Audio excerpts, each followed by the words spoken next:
রাধে রাধে বন্ধুরা, আজকে বানিয়েছি সাবুর পকোড়া। খেতে দুর্দান্ত হয়েছে, সত্যি আমি ভাবতে পারিনি যে এত ভালো হবে।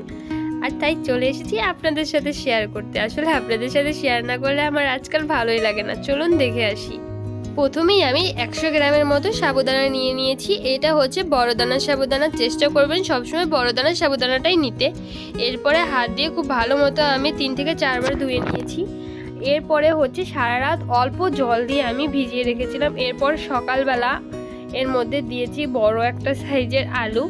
এবার আমি আলুটার সাথে খুব ভালোভাবে মেখে নিয়েছি। এরপর দেব কাঁচা লঙ্কা, ধনেপাতা কুচি, আদা কুচি, আর হচ্ছে সামান্য একটু জিরে গুঁড়ো, আর সামান্য একটু হিং, আর হচ্ছে পরিমাণ মতো নুন। আর নুনটা আপনারা একটু বুঝে দেবেন, এটা স্বাদ অনুযায়ী আপনাদের। এরপর শুকনো লঙ্কা গুঁড়ো আর হচ্ছে কাঁচা জিরে দিলে না খাবার সময় মুখে পড়লে অনেক সুন্দর একটা গন্ধ আসে। এরপরে আমি একটু সামান্য পরিমাণে হলুদ দিয়ে খুব ভালো মতো মেখে নিচ্ছি। এবার গরম তেলে দিয়ে দিচ্ছি, আর বেশি পরিমাণে দেওয়ার দরকার নেই, 4 থেকে 5টা করে দিলেই হবে। এবার সবগুলো আমি একটা একটা করে দিয়ে দিচ্ছি, দিয়ে আমি অল্প আঁচে কিছুক্ষণ বসে ভেজে নেব। এবার যখন এক সাইড ভাজা হয়ে যাবে আমি উল্টে দেব।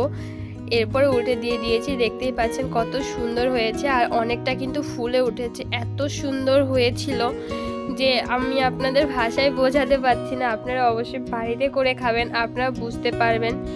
যদি আমার ভিডিওগুলো আপনাদের ভালো লাগে তবে আমার চ্যানেলকে সাবস্ক্রাইব করে দেবেন, লাইক কমেন্ট করে পাশে থাকবেন। দেখা হচ্ছে আবার নতুন একটা ভিডিওতে। টাটা বন্ধুরা, ভালো থাকবেন।